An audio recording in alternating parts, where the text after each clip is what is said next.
Hello friends, வணக்கம். Welcome back to happy home makers kitchen. எல்லோரும் நல்லா இருக்கீங்களா? இன்றைக்கி நம்ம மீந்து போன சாதத்தில் எப்படி இடியாப்பம் செய்கிறது அப்படின்னு பார்ப்போமா. யூஸ்வலாக மீந்து போன சாதம் வச்சுட்டு நமக்கு என்ன பண்ணுறதுனே தெரியாது. முதல்லலாம் நைட்டானால் யாசகம் கேட்குறவங்க வருவாங்க. இப்போ அவங்களும் கூட வரதில்லை. ஸோ நைட்டு டிஃபன் சாப்பிட்றவங்க வீட்டில் வந்து அதை வேஸ்ட் பண்ணவும் முடியாமல் வச்சுக்கவும் முடியாமல் நம்ம அவஸ்தைப்படுவோம். ஸோ இன்றைக்கி வந்து சாதத்தில் பண்ணக்கூடிய ஒரு இடியாப்பம் ரெசிபி, ஈஸி ரெசிபி நம்ம பார்க்க போகிறோம். இதை ஒரு தடவை ட்ரை செய்து பார்த்தீங்க அப்படின்னா நீங்கள் எக்ஸ்ட்ரா சாதம் வச்சு இதை ட்ரை பண்ணுவீங்க. அந்த அளவுக்கு இது ரொம்ப நல்லாயிருக்கும். காலையில் பிஸியாக இருக்கிற தாய்மார்களுக்கு இது வந்து ரொம்ப யூஸ்ஃபுல்லாக இருக்கும். காலையில் மத்தியானத்துக்கு நம்ம வைக்கிற சாதத்தில் கொஞ்சம் எடுத்து காலையில் நம்ம இடியாப்பம் செய்திடலாம்.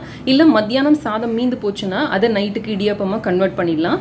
நீங்கள் ஃப்ரிட்ஜில் வைக்கிற சாதத்தில் கூட நீங்கள் அடுத்த நாள் இதை ட்ரை செய்து பார்க்கலாம். இதுக்கு தேவையான பொருட்கள்: ஒரு கப் அளவுக்கு சாதம். நீங்கள் எந்த கப்பில் வேணாலும் சாதம் அளந்துக்கலாம். அந்த கப்பில் ஈக்குவல் அமௌண்ட் அரிசி மாவு எடுத்துக்கோங்க. இது வெறும் மாவு பச்சரிசி மாவு தான். ஒரு கப்பு ப்ளஸ் அரை கப்பு, நீங்கள் எந்த கப் வேணாலும் அளந்துக்கலாம். இந்த ஒரு கப் சாதத்தை நல்லா நம்ம அரைச்சி எடுத்துகிட்டு வந்துடலாம். நல்ல மையாக அரைச்சி எடுத்துகிட்டு வரணும். நான் வந்து புழுங்கரிசி சாதம் எடுத்திருக்கேன். வடித்த சாதம் இது, உப்பு போடாத சாதம் இது. நீங்கள் ஒருவேளை குக்கரில் வச்ச சாதம் எடுத்திங்கன்னா இது வந்து அவ்வளோ சரியாக வராது. ஏன்னா அதில் கஞ்சி கோத்துட்ருக்கிறதுனால அது சரியாக வராது. ஸோ வடித்த சாதம் எடுத்துக்கிறது பெஸ்ட்டு. நீங்கள் ஒருவேளை உப்பு போட்டு வடிக்கிற மாதிரி இருந்தீங்கன்னா இதில் போடுற உப்போட அளவை அட்ஜஸ்ட் பண்ணிக்கோங்க. இது இப்போ நம்ம மையாக அரைச்சி எடுத்துகிட்டு வந்துடலாம்.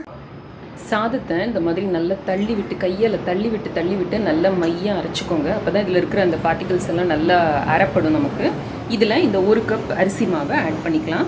நீங்கள் வந்து அரிசி மாவையும் சாதத்தையும் ஒன்றா போட்டு அரைக்காதீங்க. அப்போ வந்து சரியானபடி அரைப்படாது. ஸோ இதுக்கு தேவையான அளவு உப்பும் சேர்த்துக்கோங்க. சேர்த்துட்டு இப்போ இது இன்னொரு தடவை அரைச்சிட்டு வந்துடலாம்.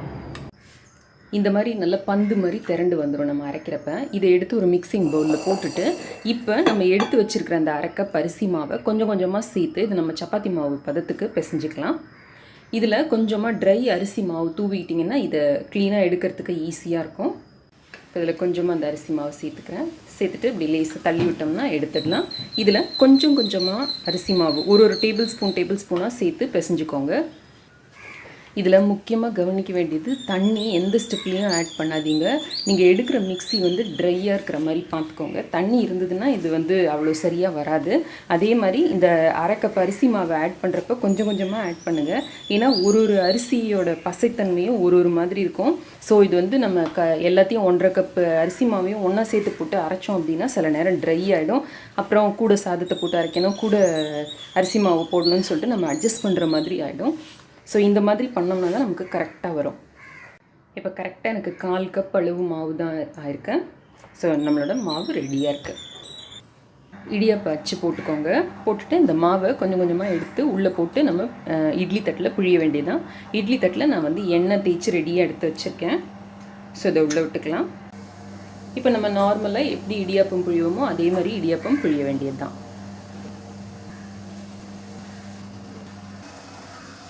இட்லி பானையிலையோ இல்லை குக்கர்லேயோ தண்ணியை நல்லா சூடு பண்ணிக்கோங்க. சூடு பண்ணினதுக்கு அப்புறமா நம்ம இடியாப்ப தட்டு வச்சோம்னா தான் நம்மளோட இடியாப்பம் ரொம்ப நேரத்துக்கு சாஃப்டாக இருக்கும்.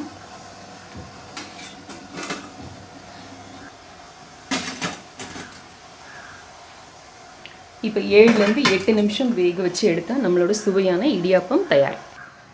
இப்போ நம்ம அரிசிலையும் அரிசி மாவுலேயும் பண்ணுறதுனால இது வந்து ரொம்ப நேரத்துக்கு சாஃப்டாக இருக்காது. ஒன்று ஒரு ஈர துணி போட்டு மூடி வச்சுடுங்க. இல்லாட்டி இந்த மாதிரி கொஞ்சம் இப்போ ஹார்ட் ஆகிடுச்சு பாருங்கள், இந்த மாதிரி ஆகிடுச்சு அப்படின்னா ஒரு ஸ்பூனில் நான் வந்து ஒரு 1/4 டீஸ்பூன் அளவுக்கு தண்ணி தான் விடுறேன். இந்த அளவுக்கு தண்ணி விட்டு இதை இன்னொரு தடவை பிசைஞ்சிங்க அப்படின்னா நல்லா சாஃப்டாக நமக்கு வந்து புழியறதுக்கு ஈஸியாக வந்துடும். ஸோ எப்போயாவது நீங்கள் ஹார்டாக ஃபீல் பண்ணிங்கன்னா கூட இந்த 1/4 ஸ்பூன் அளவுக்கு தண்ணி விட்டிங்கன்னா போகிறோம். 7 நிமிஷம் ஆகுது. இப்போ நம்மளோட இடியாப்பம் ரெடி. இடியாப்பம் சாப்பிட பரிமாற ரெடியாக இருக்குது. நம்ம நார்மலாக செய்கிற இடியாப்பத்தை விட இது நல்ல அந்த கம்பிகள் வந்து நல்லாயிருக்கும், பார்க்குறதுக்கே நல்லாயிருக்கு பாருங்கள். நல்ல டிஃபைன்டாக நல்லாயிருக்கும். இதை அவசியம் செய்து பாருங்கள். செய்து பார்த்து எனக்கு உங்களோட கமெண்ட்ஸையும் ஃபீட்பேக்கையும் மறக்காமல் கீழே இருக்கிற கமெண்ட் செக்ஷனில் எழுதி அனுப்புங்க. இணைந்திருங்கள் ஹாப்பி ஹோம் மேக்கருடன். என்னாலும் நன்றி, வணக்கம். ஆரோக்கியமான சமையல், ஆனந்தமான வாழ்க்கை.